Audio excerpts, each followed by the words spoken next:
hey folks, welcome back to the mountains of Vermont.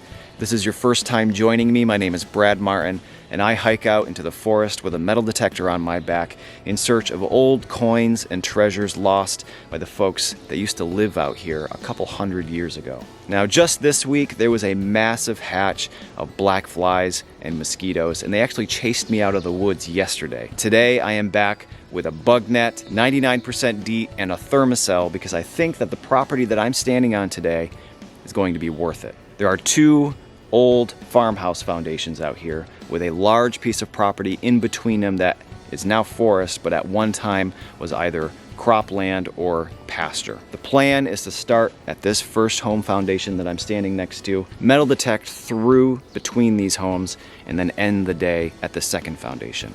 I'm gonna get the metal detector out, see what we can find.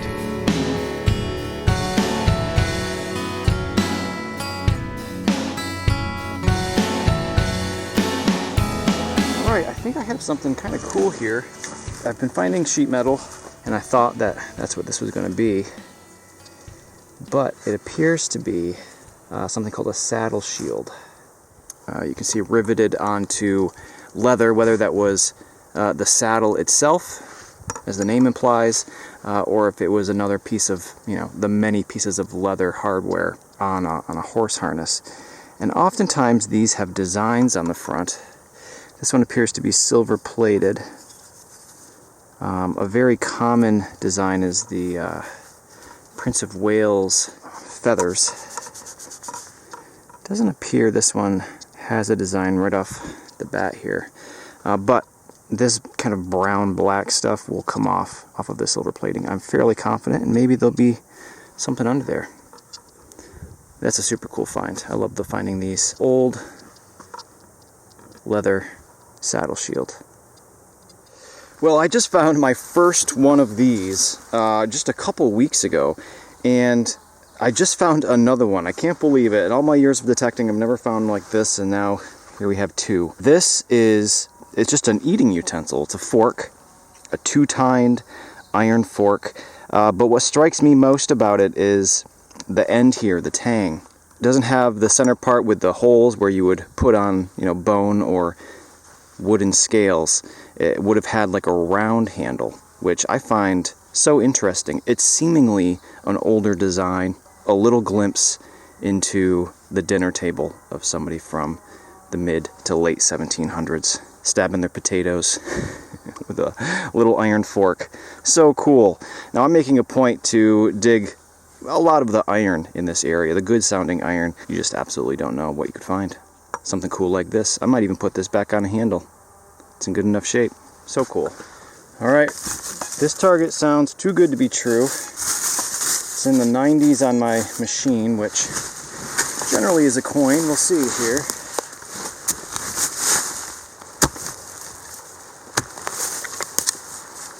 Oh yeah, it's still down here, which is a great sign. I think so. I think it's a copper. It was laying flat like this, which always makes them sound super good. We also got a chrysalis of some kind. Man, what is that going to be? It is pretty caked with soil and with corrosion, unfortunately. Let me work on it for a few minutes with my toothbrush, see if we can get it cleaned up. All right, well, I can see it. I'm not sure if you'll be able to see it, but there is a wreath of leaves in a circle there, and I can tell by the little of the design that I can see that it is a drape bust, a large cent. So this is a US 1 cent coin, early 1800s. It could be the late 1700s, but if I can get the date legible, we'll know for sure. That is a great surprise. And whenever I find one of these heavy copper coins, I'm always reminded that the little gold dollar coins that were made in the US were worth 100 of these. A stack of these 100 tall would have been $1. But different metals were worth different things back then, I guess. Super cool. All right, well, so far so good.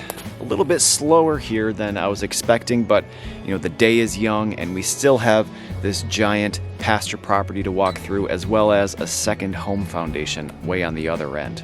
You know, something that I always find a little bit interesting is a lot of folks who metal detect enjoy doing so in big open cornfields or plowed agricultural fields. And this area that I'm standing now, at one time was one of those. But now obviously it's grown up to be forest again.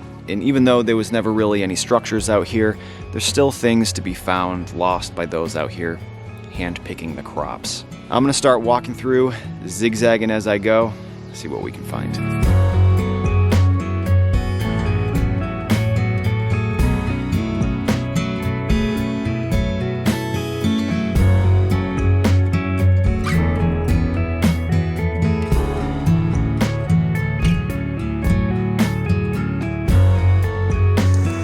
Well, I just kind of wandered into an area where there are just nails absolutely everywhere.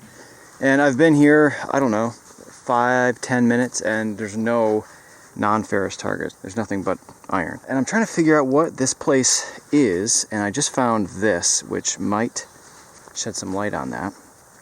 I've shown these in the past, and you can see it's a pretty dangerous looking tool here. I think it would have gone this way, it had a handle. This is called a curry comb. I'm not a horse or a cow person, but from what I understand, this was used to take off the winter coat from those animals. It was a very aggressive brush to get that winter coat off. So I'm going to assume that this place was a barn.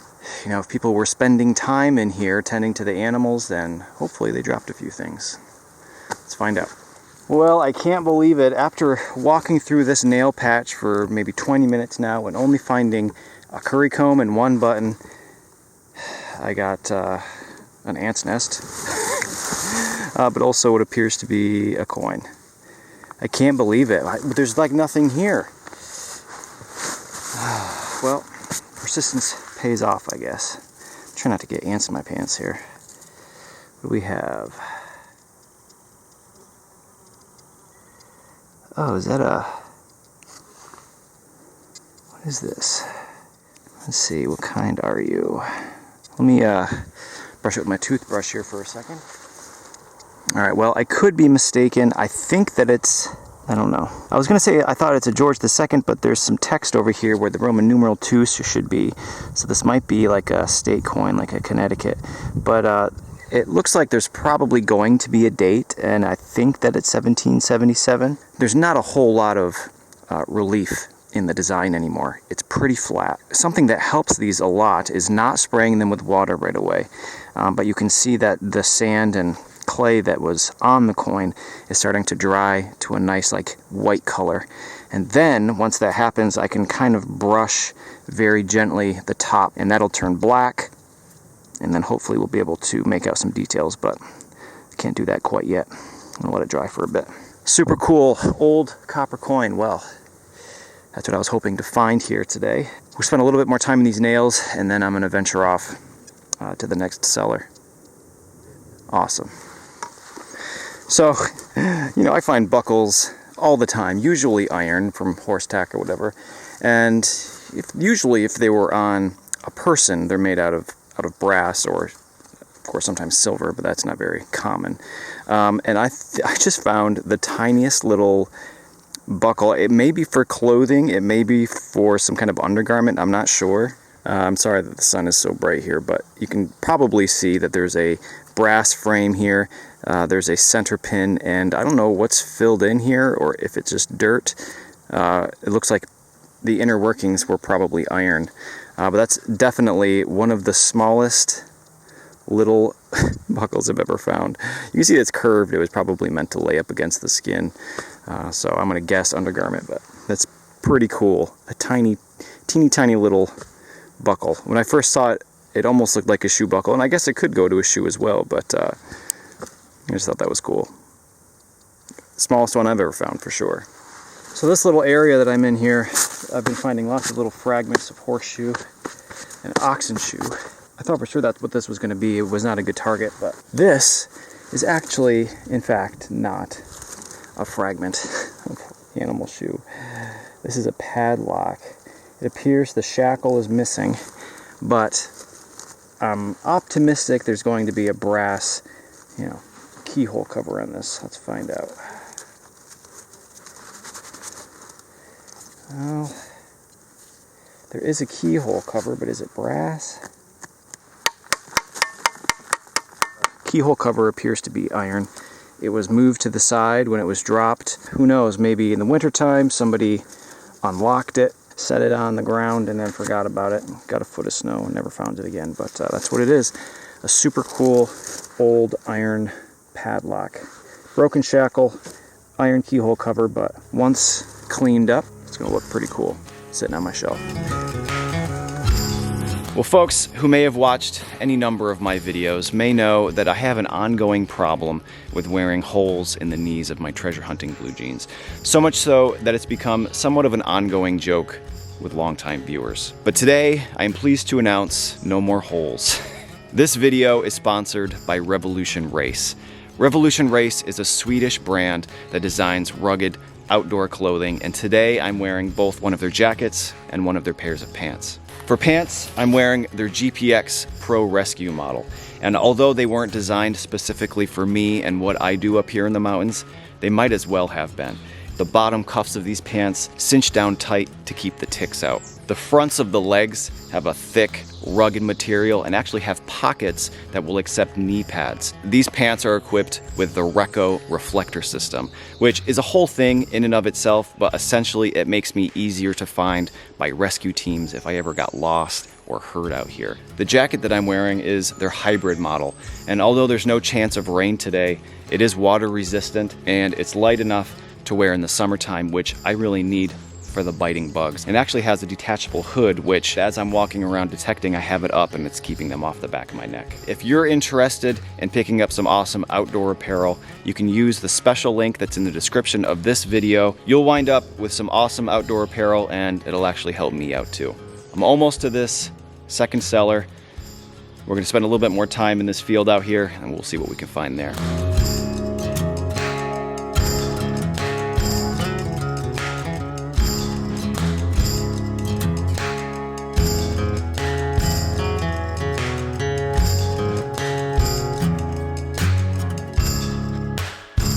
Well, I just found a buckle, the likes of which I've never seen. I thought it was just gonna be horse tack. I pulled it out and it's super gold plated. And I threw it back down in the hole, panicked to get the camera out. Check this out. I think that's gold plating, yeah. So I guess it could be a sash buckle. It still has the pin on there. It was incredibly deep. But I've never found a circular buckle like this before. This is really interesting. I'm still kind of on the fence whether this is horse tack or whether this is worn on a person. Let me know what you think. Was this worn on a person or was this worn on a horse?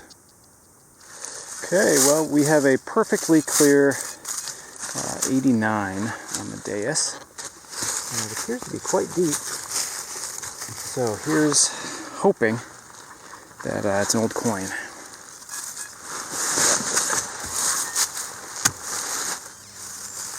Found it. It's big, whatever it is. Huh. What in the world is that thing? Appears to be lead. Well, it is just a piece of lead that must have been melted and then dropped onto the ground like this. Two big puddles. But when I first saw it, does that not look like the skull from the Goonies? If I hold it up just right to this rock over here, maybe it'll point to some pirate treasure. You know, they used lead for all different sorts of things back then. Musket balls, maybe they were sealing up the holes in their chimney, who knows? Or a treasure map. Well, I got a very so-so target. I thought it was going to be a button, but clearly it is not. It appears to be a coin, a copper coin. As I wiped it off looking for a shank, thinking it was a button, I did notice that there's some detail on here, although I don't know what it is yet. Let's take a look at it together here. It's not in the best condition, but I do see what appears to be a Britannia right there. You can see kind of her arm popping up. And this side, you can see a bust there. And some text over on the side. Let's see if we can get this cleaned up a bit more. All right, well, I think that the details are going to get better and better as this kind of dries out. So cool. This, I think I'm going to call my last find of the day. The bugs are starting to become unbearable, especially when I stop for a second here. All right, folks, well, it is the end of the day. I braved the black flies and the mosquitoes as long as I possibly could. And you know, I didn't find a huge pile of treasures today. I'm really somewhat surprised I didn't find more over this huge property, but really anytime you can find a coin from the 1700s, it's a good day in my book. Got it all laid out here. Let's take a look at it. All right, well, after somewhat of a slow day, look at all of this awesome stuff that I wound up with. Starting from the back, we have the curry comb, common find, but makes sense why we found it here. This beautiful padlock. Unfortunately, it doesn't appear there's any brass on there. It's just all iron, which the ground and time really takes its toll on iron, but I don't know, maybe I'll be able to bring it back. We have our Goonies treasure map, my little iron eating utensil, my little fork. Again, a common find, but I have only ever found one of that design, so I'm excited I can set it up right next to it. 9 buttons, and they're all very different. One beautiful little shiny tomback here. We've got another tomback there, and a whole bunch of other brass of various sizes. This really interesting big round buckle. Again, I haven't really figured out whether it's horse tack or whether it was worn on a person. Let me know what you think. I have my saddle shield. I love these. I have a little display case just for saddle shields because I find them so interesting. Hopefully that one will clean up well and it can sit in the case with the rest of them. And then out front, of course, the 3 coppers of the day. The one on the far left, I've given time to dry. I've given it a little wipe, and I can now tell that it is a Connecticut copper. You can see the CONN in the top right-hand corner. Next to that, I have an old US large cent, probably a drape bust, and then on the far right you can see it's really starting to chip, and the patina is flaking off now that it's drying out. You know, after that stuff flakes off, I may have a better idea of what it is. We'll see. Well, I want to thank you for watching. I hope you enjoyed today's video, and I hope you'll be back next Friday for another new adventure up here in the mountains of Vermont looking for treasure. If you're in the market for some awesome, rugged, outdoor clothing, please check out Revolution Race using the link in the description of this video. It really helps me out. See you next time.